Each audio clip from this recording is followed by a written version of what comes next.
A la gente a veces le cuesta entender que en los viejos tiempos las cosas no eran como ahora. No había internet y si vamos un poco más al pasado no había ni siquiera televisión, no habían celulares, no habían iPhones.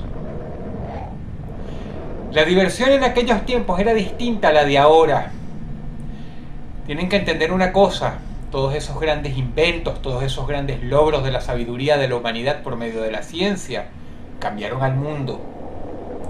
Por lo que cuando hablamos del pasado,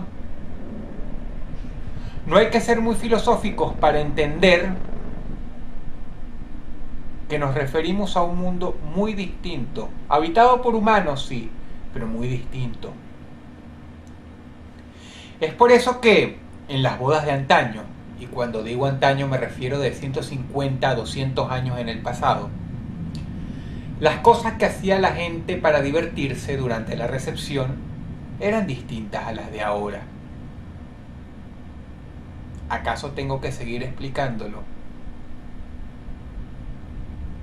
No había música porque no tenían radio ni equipos de sonido. Y a menos que fuera la boda de una familia burguesa, no podían contratar a ninguna banda para que fuera con sus violines, sus violonchelos y sus guitarras a animar la fiesta. ¿Qué hacían entonces para distraerse en las bodas, para celebrar ese momento de jolgorio? Una tradición antigua era jugar a las escondidas. Pero así como hoy día, incluso durante las festividades más sagradas o durante los momentos más sagrados, ocurren desgracias, las desgracias en sí mismas, que son muy amigas de la humanidad, también estaban presentes en aquel entonces. Esto es una historia real que sucedió hace mucho tiempo en Europa. El novio y la novia se querían mucho, por lo menos ese es un accesorio útil de esta historia. Pero lo que sucedió en verdad fue lo siguiente. Empezaron a jugar a las escondidas. Todos los invitados, que por lo general eran jóvenes, se animaron. Si bien esta no es una familia burguesa ni por el lado de la novia ni tampoco por el lado del novio, huelga decir que lograron contratar un buen lugar para llevar a cabo esta ceremonia. Una casa muy grande, que por supuesto era ideal para el juego que tenían en mano. Así que era por supuesto al novio, como dicta la tradición, el encargado de buscar a todos los invitados que se habían escondido de él. Y así lo fue haciendo uno por uno y una por una. Pero había un pequeño problema. La novia, o sea, su mujer, desde hacía menos de una hora, no aparecía.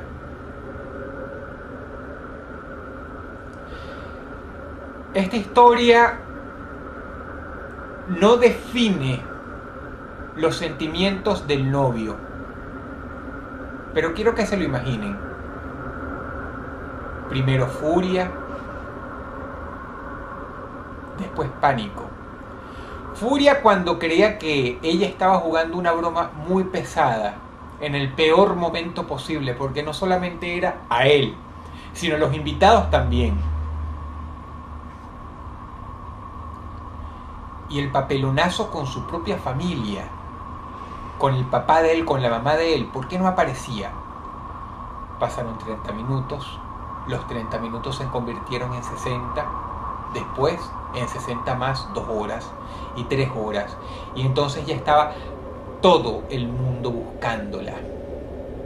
Incluso los empleados encargados de llevar las bandejas se habían puesto en esa tarea. Era bastante obvio lo que había pasado.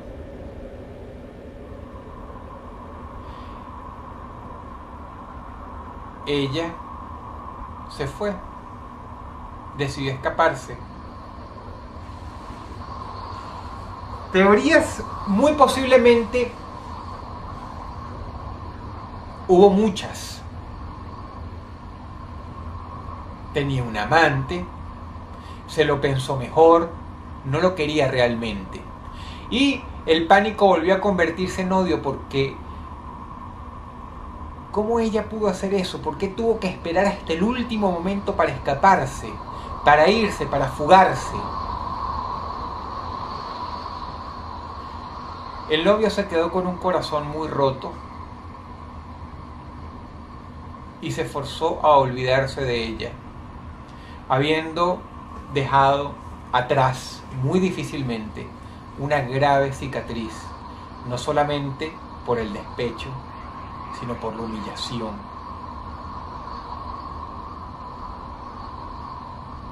Qué pena que en esta historia real nunca se mencione si él se dio cuenta de lo que pasó varios años después. Si alguien se tomó la molestia de decírselo, porque no hay nada que lo mencione. La enorme casa había sido comprada por una familia burguesa. Así que, cuando ya todos se habían mudado, una de las tantas criadas que requería el edificio estaba haciendo limpieza. Y entonces, con mucho esfuerzo, logró abrir un baúl grande que se hallaba en uno de los pisos de arriba. ¿Cuál fue su sorpresa? Que la señora gritó con todas sus fuerzas. Y cuando el amo finalmente vino, no pudo creer el horror al ver a una mujer en posición fetal adentro, casi momificada. Era un cadáver horrible. Y por supuesto, al abrir la tapa de este baúl, el hedor era asqueroso, incluso casi tóxico. El hallazgo, a pesar de ser muy mórbido, no habría pasado a mayores realmente, pero ¿qué sucede? Este cadáver grotesco, con la piel marcada en los huesos, lleva un traje de novia.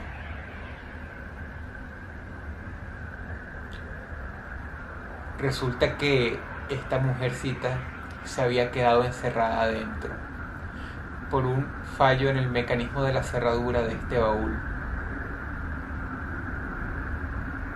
el cual tuvieron que botar por respeto al cadáver. Y sin embargo, nunca podrán olvidar las marcas de uñas en la tapa combas del mismo.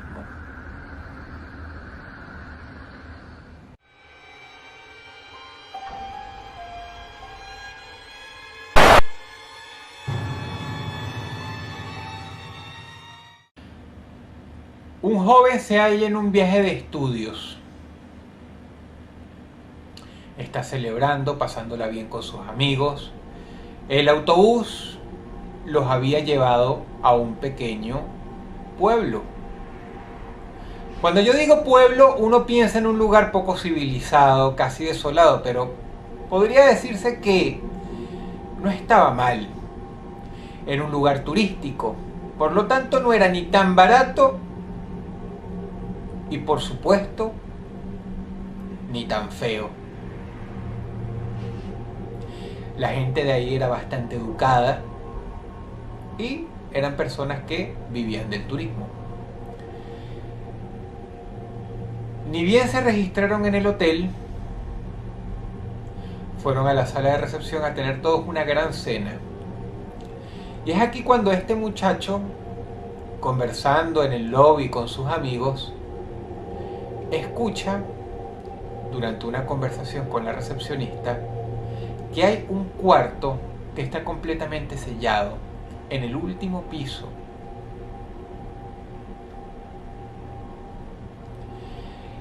Es un cuarto al que no le va a permitir entrar ni a él ni a nadie.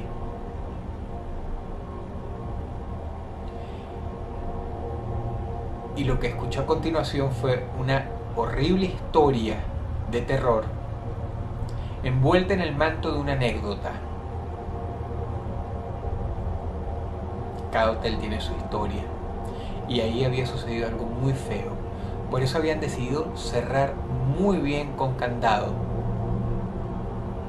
esa habitación. Y tanto había sido el escándalo por ese misterioso suceso que los dos cuartos, el que estaba al lado izquierdo y el que estaba al lado derecho, también habían sido desalojados para que no estuvieran cerca de ese sitio al que al parecer la dueña del hotel no quería que nadie se acercara. Como la recepcionista era joven, se copó con los muchachos y le contó esta historia y les pidió que por favor no se acercaran ahí. Pero ¿qué pasó? ¿Qué pasó allá adentro? Prefiero no hablar de ello. Por supuesto, el joven hoy día explica que él en ese momento atribuyó la superstición de la muchacha como cosas de pueblerino, como una anécdota de pueblerina, algo de gente que es más sensible a ese tipo de historias. Él venía de una gran ciudad, así que eso lo hacía más escéptico por antonomasia. Obviamente la idea perversa ya había cuajado en su cabeza, así que le pidió a sus amigos, bueno, vamos al último piso a ver. Pero ellos, que ya no eran tan pequeños, no les atrajo la idea. Ellos querían ir a ver a las otras chicas en el baile y estar con ellas, así que le dijeron que no sea tonto, que no sea infantil ni inmaduro, que dejen pasar eso y vayan a hacer algo más de chicos mayores. Pero él, quizá por su propia inmadurez o quizá simplemente porque es del tipo de persona que, aunque se encuentre en la minoría, prefiere una buena historia antes que una buena fiesta, se arma de valor, coge el elevador y va al último piso.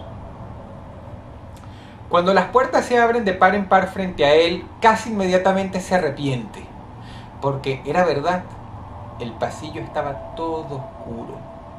Parecía un lugar en construcción. Las únicas luces eran las del elevador y la de esa ventana ya al final del pasillo, tras la que se veían las luces de la ciudad.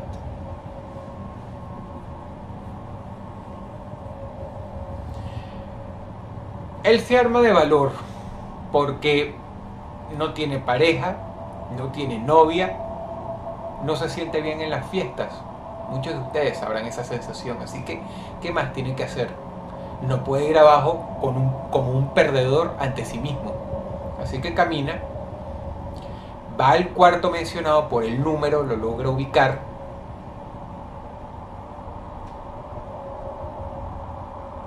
saca su teléfono celular y con la luz, de manera inteligente, se ayuda y ve el número bien, lo confirma. Ese es el cuarto que supuestamente está maldito. Según le contó, lo que él, ya después convencido de que fue muy tontamente de su propia parte, fue la pueblerina. Puso la mano sobre la superficie y, salvo el hecho de que estaba fría, no ocurría nada. Así que él se puso de rodillas, acercó la cabeza a la cerradura y vio por el ojo.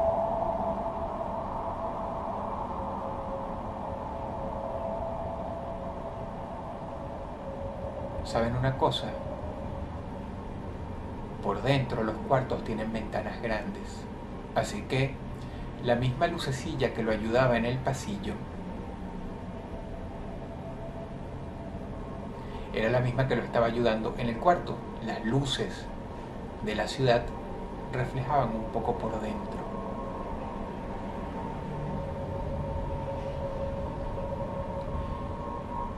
Miró hacia la izquierda El lugar estaba desvencijado, pero no porque habían destrozos, sino porque se notaba sucio. Era verdad, no había entrado nadie ahí por años, se podía ver a simple vista, incluso en las sombras de la oscuridad. Pero cuando volteó hacia el lado derecho, vi a una mujer desnuda, sentada de espaldas ante una pared, acurrucada sobre sí misma.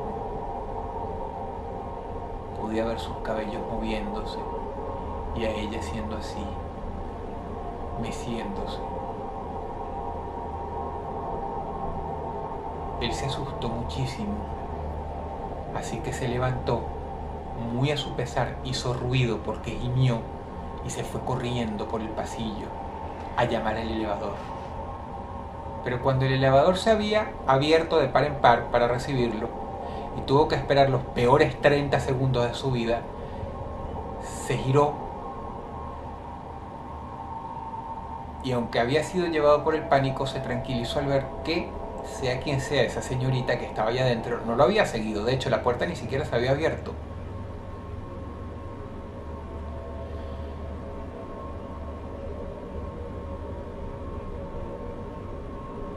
Él dice hoy que no sabe cómo hizo, pero él se regresó dentro del pasillo, cruzando los dedos para que nadie desde abajo llamara al elevador, para que lo estuviera esperando ahí, para contar con esa luz extra que bañaba un poquito más el pasillo.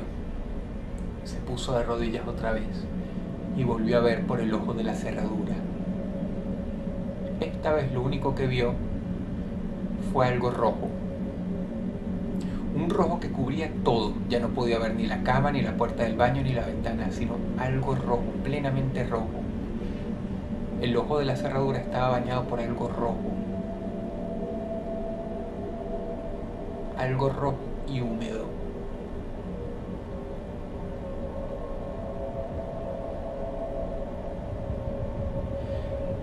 Él no puede ofrecer más detalles porque lo vio por 3 segundos nada más.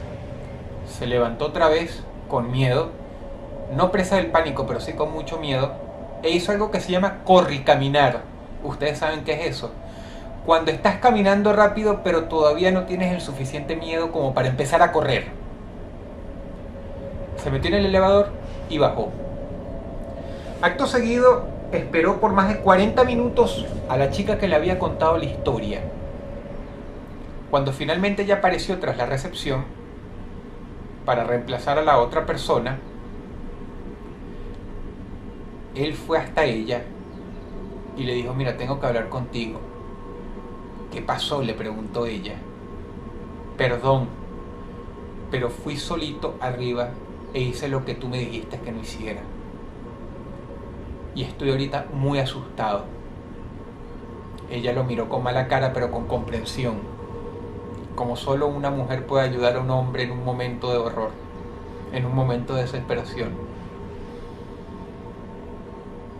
Y le dijo: ¿por qué hiciste eso? Si eres tonto. Y él entonces le dijo: ¿pero qué pasó ahí? ¿Qué pasó ahí? Y ella, sin entrar mucho en detalles, le explicó. Resulta que en ese cuarto fue asesinada brutalmente una mujer. Había sido apaleada con tal saña, con tal odio, que lo que antes había sido un rostro humano, ahora no era otra cosa más que un papel de carne arrugado en un puñito.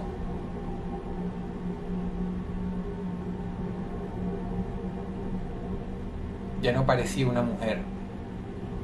Sin embargo, ella le contó que lo que más se recuerda de esa historia era que había un detalle en su cuerpo que era más abominable que el resto. Tenía los ojos completamente rojos.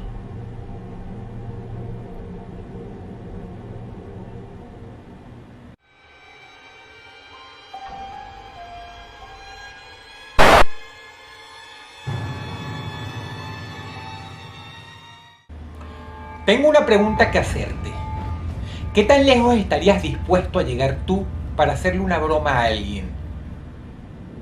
Se tiene que tener un espíritu muy guasonesco, ¿verdad? Bufonesco hasta el extremo. payasesco, diría yo. Pero hay gente que dice que este hombre no había tenido ninguna intención de hacer ninguna maldita broma a nadie. Porque hay gente que se niega a pensar que alguien podría llegar tan lejos para hacerle semejante chiste a los demás, en especial a los familiares que se deja atrás. Esta supuesta broma viene en el formato de una carta de suicidio que dejó una persona que encontraron con el cuello rebanado de acá hasta acá.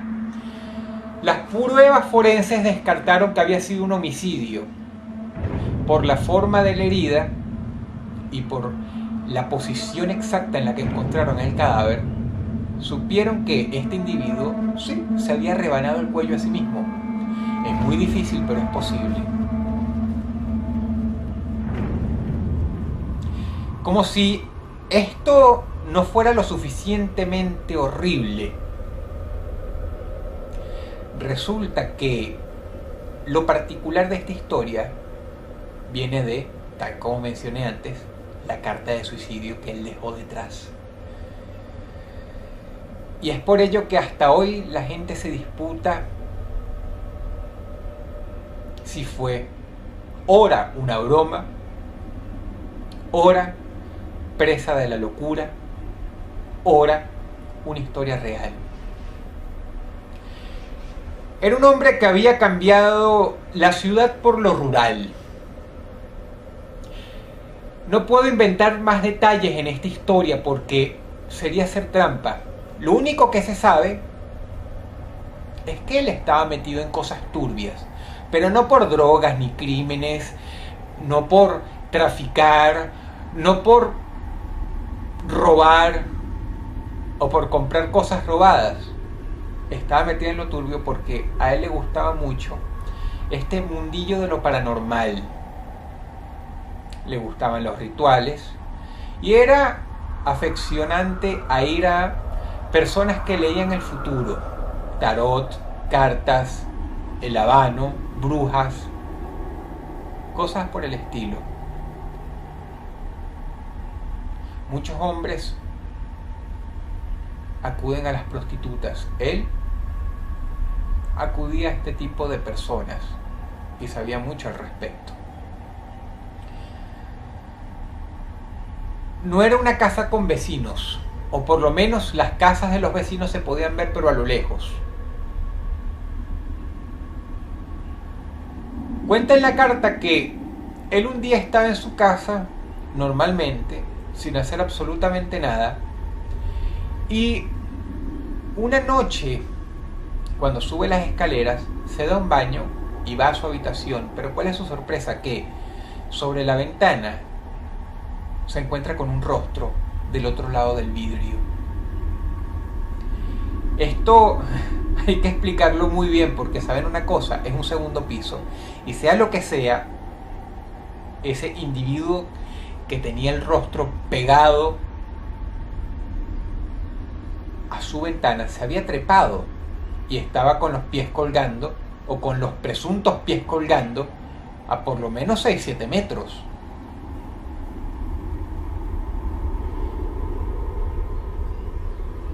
Él narra en su carta que no se echó un sustazo, sino que más bien la náusea del horror fue creciendo dentro de él,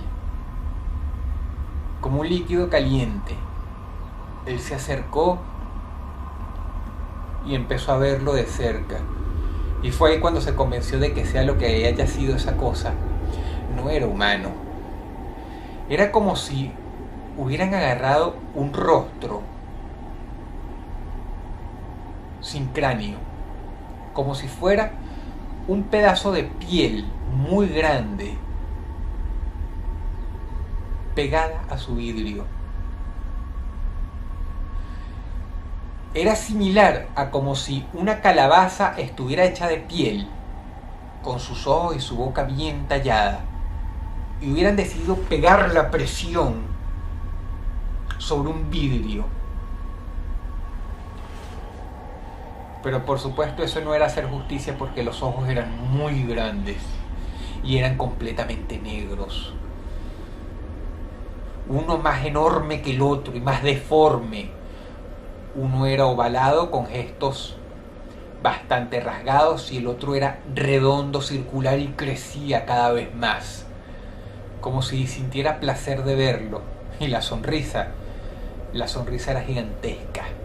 La sonrisa cubría de lado a lado de la ventana y era deforme y tenía ángulos imposibles y se ensanchaba incluso por encima de los ojos, que se movían unos con otros así. De no haberlo visto por lo menos 10 segundos antes, él no se habría dado cuenta de que era un rostro. La sonrisa lo desfiguraba tanto que traspasaba lo imposible.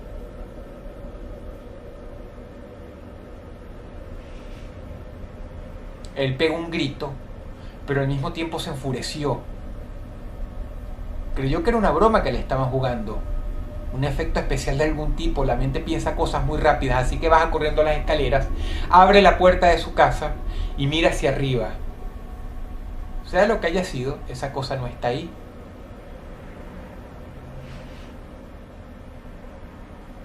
Piensa que su mente le está jugando una mala pasada, cierra la puerta, sube las escaleras y la cosa estaba otra vez ahí, pero esta vez con un rostro completamente distinto. No había abandonado la sonrisa, pero seguía sonriendo y lo miraba.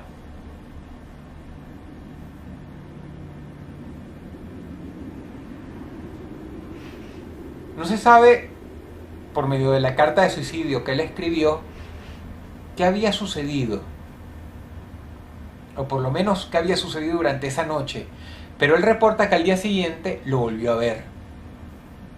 Y esta vez había cambiado la letra. Esta vez la caligrafía era más mala. Nota de que estaba asustado. Esta vez estaba convencido de que era una criatura y él no podía explicar exactamente qué era.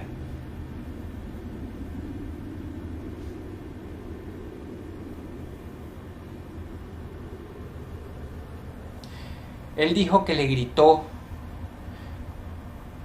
Él dijo que le robó. Él dijo que lloró incluso.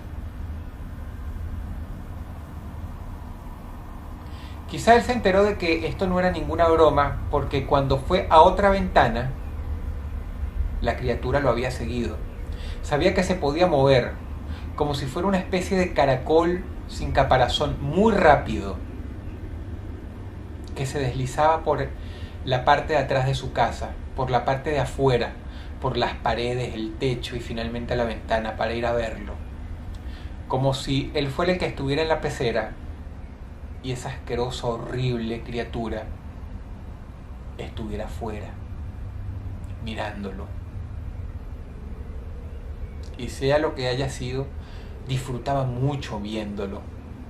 Y no importaba qué tanto llorara, qué tanto le salieran las lágrimas, ni qué tanto suplicara que por favor se fuera. Al parecer esa cosa disfrutaba mucho nada más mirándolo.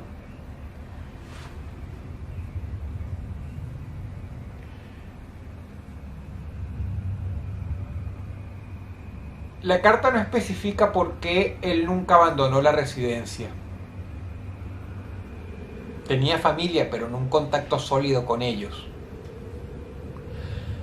Solo cuenta que al tercer día las cosas se habían hecho muy malas ya.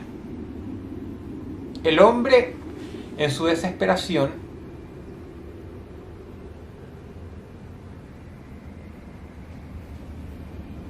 narra cómo sentía que cada vez la cosa estaba más cerca de él. No decía exactamente cómo, pero decía que de algún modo, quizá espiritualmente, estaba más cerca suyo. Él narra que tomó cinta adhesiva y empezó a tapar la ventana de su cuarto.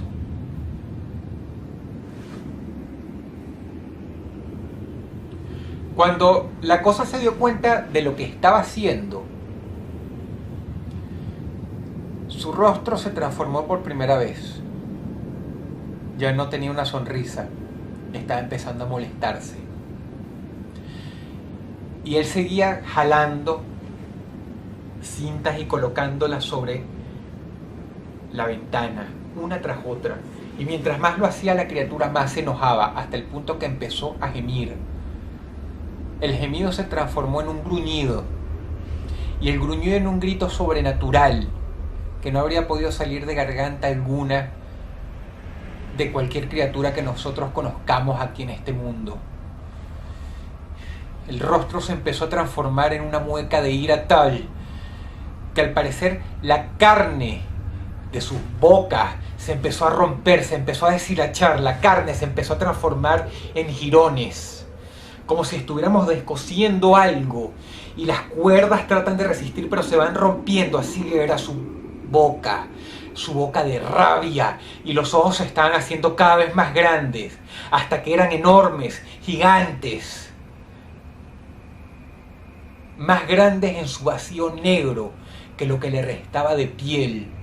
Entonces la casa suya comenzó a vibrar, a crujir, los maderos empezaron a rechinar y empezó a haber un pequeño y privado temblor adentro de su residencia. Y tal fue su miedo que no pudo hacer más que chillar, llorar y empezar a retirar la cinta adhesiva que había colocado, una tras otra, lo más rápido posible. La criatura entonces se puso contenta y empezó a sonreír otra vez.